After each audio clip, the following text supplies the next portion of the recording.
नमस्कार साथियों, एक बार फिर से आप सबका बहुत बहुत स्वागत है। आज का वीडियो आपके लिए बहुत महत्वपूर्ण है। बहुत लोग कमेंट कर रहे थे कि सर एक वीडियो खूब विस्तार में बताइए कि अगर कोई खेत टेढ़ा मेढ़ा है, न वर्ग के आकार का है, न आयत के आकार का है, न त्रिभुज के आकार का है, तो आखिर हम उसका क्षेत्रफल कैसे निकालें, समझ में नहीं आ रहा है। तो इसीलिए हम ये वीडियो बना रहे हैं। एक अनियमित आकार का हम प्लाट लेंगे और उसको हम एकदम आपको नाप करके उसका रकबा निकाल करके दिखाएंगे कि कैसे उसका आप रकबा आप निकाल पाएंगे। तो अगर आप पढ़े लिखे हैं तो आप अच्छे से समझ ही जाएंगे। अगर आप कम पढ़े लिखे भी हैं तब भी आपको डरने की ज़रूरत नहीं है। आपको अगर केवल साधारण जोड़ घटाना गुणा भाग कैलकुलेटर चलाना मोबाइल चलाना आता है तो मेरा आप विश्वास करिए, मैं आपको इस वीडियो के माध्यम से सिखा पाऊंगा अच्छे से कि रकबा कैसे निकाला जाए। आज के बाद आपकी शिकायत कभी रहेगी ही नहीं कि कोई टेढ़ा मेढ़ा अगर प्लाट है तो उसका रकबा हम कैसे निकालें। एक उदाहरण के माध्यम से हम आपको समझाएंगे, पूरी बात आप बहुत अच्छे से समझ जाएंगे। वीडियो को स्किप मत करिएगा, पूरा देखिएगा, नोट्स बनाइएगा। देखिए, एक इस प्रकार का खेत है या फिर प्लाट है। इसकी जो नाप है चारों ओर की वो फुट में है। 56 फुट, 25, 40, 55, 20 और 30 सभी फुट में है। हमें केवल ये बताना है कि ये कितने स्क्वायर फुट है या कितने वर्ग मीटर। बीघा बिस्सा हेक्टेयर से मतलब नहीं है। आप जब रकबा एकदम सही निकाल लेंगे ना तो फिर उसको फिर चेंज कैसे किया जाए मीटर मतलब बीघे में हेक्टेयर में, वो अलग बात है। पहले तो रकबा निकालना आना चाहिए। अब जब हम रकबा निकालने चलेंगे तो सबसे बड़ी समस्या यहाँ पर ये है कि जो प्लाट है न ये वर्ग के आकार का है न आयत के आकार का है। कैसा है ये समझ में नहीं आ रहा है कि इसको कैसे करें। तो जब आपको समझ में बिल्कुल भी नहीं आए कि कैसे करें तब आप क्या करिए, ध्यान से देखिएगा। जैसे ये लाइन खींची गई है मतलब ये मेड़ है, उसके बाद यहाँ से यहाँ तक, फिर यहाँ से यहाँ तक। तो कहने का मतलब ये वाला मेड़ यहाँ पर आके एक तरह से ठहर गया, क्योंकि यहाँ से यहाँ तक की लंबाई अलग लिखी गई है। इसी तरह से ये वाला मेड़ यहाँ पर आके ठहर गया है। तो आप क्या काम करिए कि इन दोनों को मिला दीजिए। अब मिलाने का मतलब कि आप एक डोरी ले लीजिए पतली सी और एक व्यक्ति को यहाँ पकड़ा दीजिए, एक व्यक्ति को यहाँ एकदम सीधा, और फिर उसके बाद उस डोरी को जितनी यहाँ से यहाँ तक हुई है उसको नाप लीजिए इंची टेप से, कितना फुट है।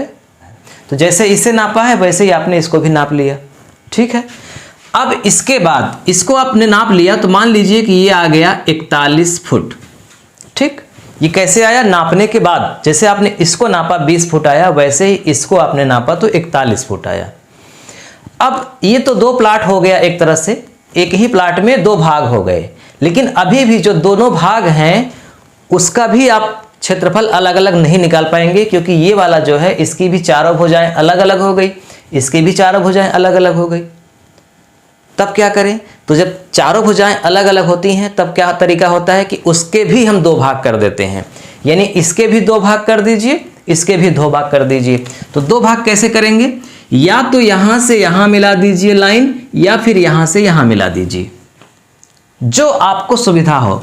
किसी एक को मिलाइए, मतलब एक कोने से दूसरे कोने तक, इसको विकर्ण बोलते हैं। तो चलिए हम इसी को मिला देते हैं यहां से यहां तक। ये देखो, मतलब इसका क्या हुआ कि जैसे मान लीजिए कि आपने इसको यहां से नापा था, वैसे ही यहां से यहां नाप लीजिए। तो ये जो निकल के आया ये पहला प्लाट हो गया, ये दूसरा प्लाट हो गया। और इसकी लंबाई कितनी है वो भी नाप लीजिए। तो इसकी लंबाई है 48 फुट, ठीक। यहां से यहां तक मान लीजिए 48 फुट है। तो एक भाग ये हो गया, एक भाग ये। अब इसी तरह इसके भी दो भाग कर दीजिए विकर्ण खींच करके। तो चलिए हम इसको यहां से यहां मिला देते हैं। आप चाहें तो इसको यहां से यहां भी मिला सकते हैं, लेकिन ये वाला थोड़ा सा लंबा हो जा रहा है ज़्यादा। तो आप कोशिश करिए कि जो विकर्ण थोड़ा छोटा हो, समझ में आ जाएगा कौन छोटा पड़ेगा, वही छोटा वाला ही नापिए, ज़्यादा बढ़िया रहेगा। तो हम इसको यहाँ से इसको भी यहाँ पे मिला देते हैं। तो ये मान लीजिए तीसरा भाग हो गया और ये हो गया चौथा भाग, और इसकी लंबाई कितनी है? 50 फुट। अब एक ही जो प्लाट पहले था हमारा अनियमित आकार का, अब उसी के अंदर 4 प्लाट हो गए और चारों प्लाट त्रिभुज के आकार के हो गए। देखो, 3 भुजाएं, इसकी भी 3 भुजाएं, इसकी भी 3 भुजाएं, इसकी भी 3 भुजाएं। तो जिस प्लाट को आप त्रिभुजाकार बना देंगे उसका रकबा 100% सही आता है। इसलिए आप पूरी कोशिश करिए अपने जुगाड़ से, अपने दिमाग से, कि कैसे हम इस प्लाट में त्रिभुज के आकार के प्लाट बना दें, क्योंकि त्रिभुज का क्षेत्रफल थोड़ा सा निकालना कठिन होता है लेकिन 100% सही आता है। तो अब चारों त्रिभुज का क्षेत्रफल निकाल करके जोड़ देंगे तो पूरे प्लाट का क्षेत्रफल 100% सही आएगा। तो चलिए बारी बारी से हम करते हैं इसको। सबसे पहले प्लाट का हम क्षेत्रफल निकालते हैं। तो पहला प्लाट का मतलब अब सभी त्रिभुज हैं, ध्यान रखिएगा। अब हम बार बार नहीं लिखेंगे कि त्रिभुज का क्षेत्रफल, अब सभी चारों प्लाट त्रिभुज के आकार हैं। तो पहले भाग का रकबा, तो रकबा पहले का, अब पहले में जो रकबा निकालना है तो आपको क्या करना है, इसकी जो तीनों भुजाएं हैं 30, 56 और 48, इन तीनों को आपको लिखकर जोड़ना है।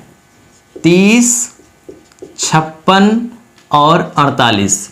मैं जैसे जैसे कर रहा हूं आपको हमेशा एनी टाइम आपको ऐसे ही करना है, इसमें कोई बदलाव नहीं करना है। मैं आपको गणित नहीं सिखा रहा हूं, मैं आपको जुगाड़ सिखा रहा हूं कि कैसे क्षेत्रफल निकाल पाएंगे। इसलिए तर्क वितर्क ज़्यादा मत करिएगा कि हमने चिन्ह ऐसा क्यों नहीं बनाया, वैसा क्यों नहीं किया, उस पर मत जाइएगा। आपको 100% निकालना सिखा देंगे, इसलिए हम आपको जुगाड़ बता रहे हैं। तीनों को आप जोड़ दीजिए, यानी इसे और इसे जोड़ेंगे तो कितना आएगा। चलिए हम बार बार जोड़ें क्यों, हमने पहले से ही इसको कर लिया है ताकि समय बचे।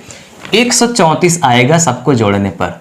किसको जोड़ने पर, इन तीनों को जोड़ने के बाद जो भी आया उसमें आपको 2 का भाग कर देना है, मतलब तीनों भुजाओं को जोड़कर आधा करना है।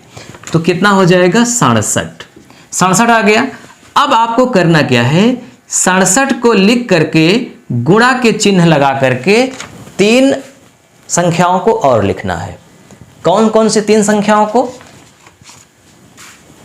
67 में आप 56 घटा दीजिए, फिर 67 में 30 घटा दीजिए, फिर 67 में 48 घटा दीजिए।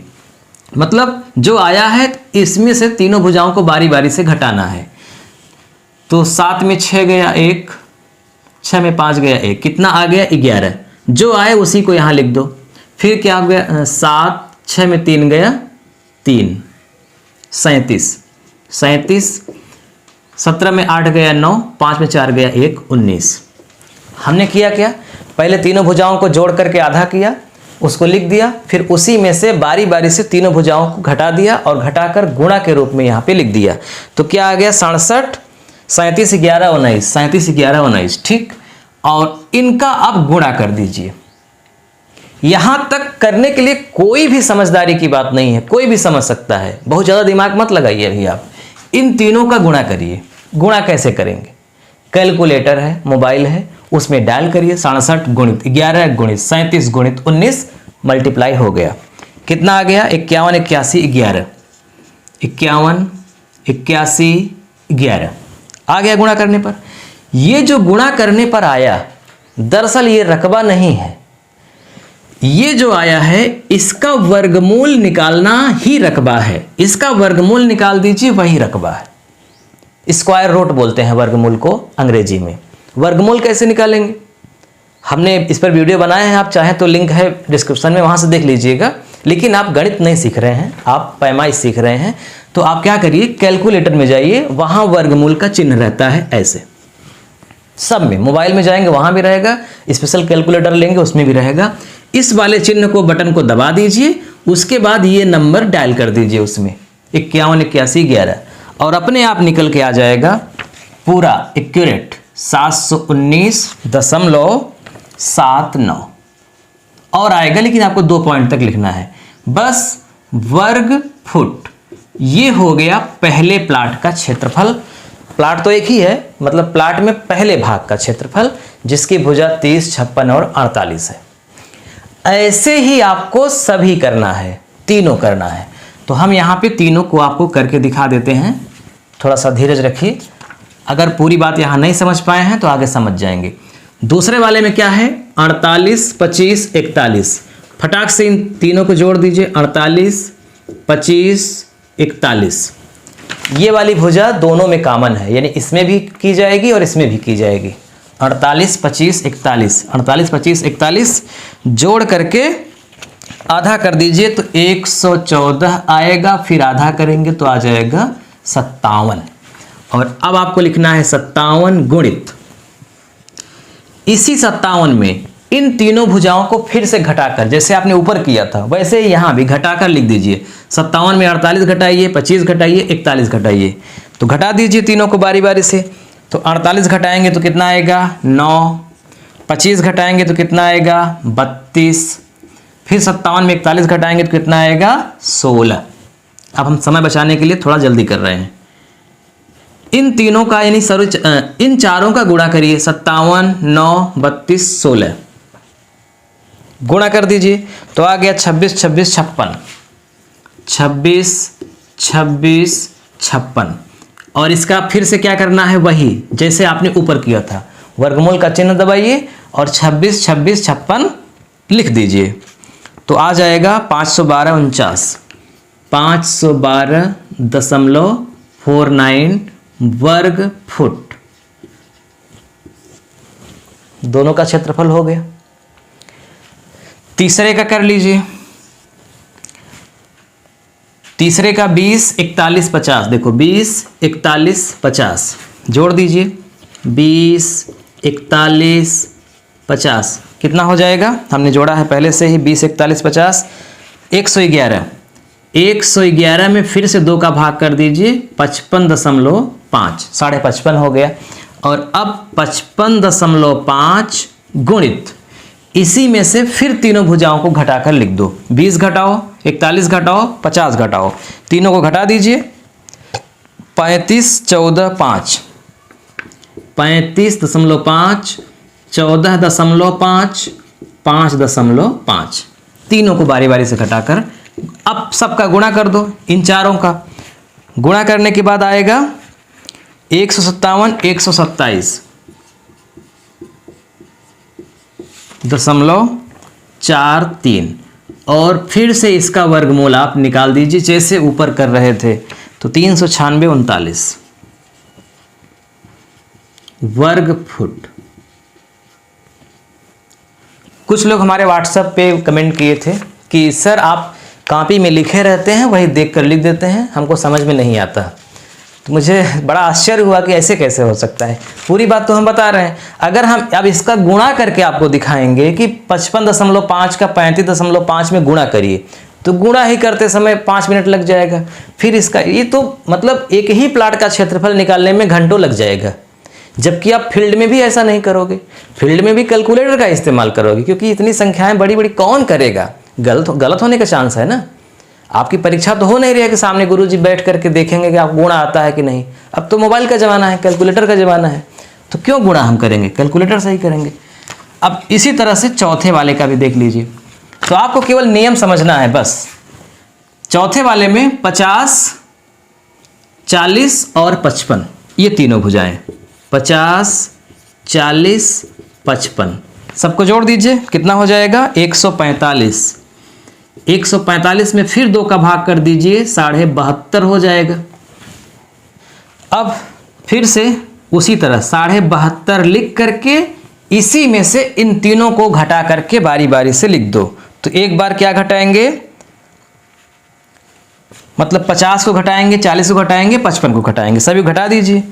तो आया 22.5 50 घटाने पर, फिर 40 घटा दीजिए 32.5, फिर उसके बाद 55 घटा दीजिए तो 17.5।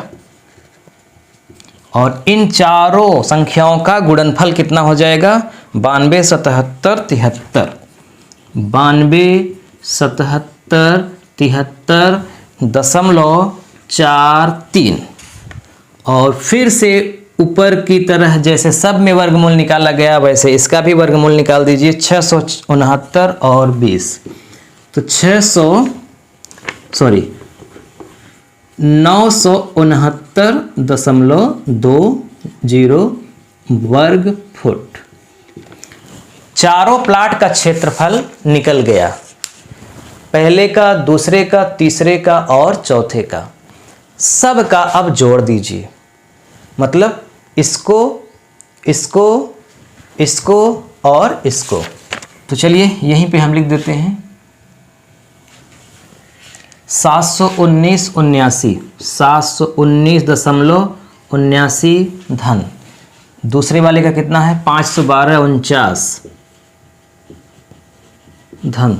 तीसरे वाले का कितना है 396.39 396.39 धन। चौथे वाले का है 969.20। कैलकुलेटर से ही जोड़िए आराम से। अगर आप ऐसे कॉपी में जोड़ेंगे तो इसको ऊपर लिखिए, फिर इसको नीचे, फिर इसको नीचे, फिर इसको नीचे, दशमलव के नीचे दशमलव जोड़िए।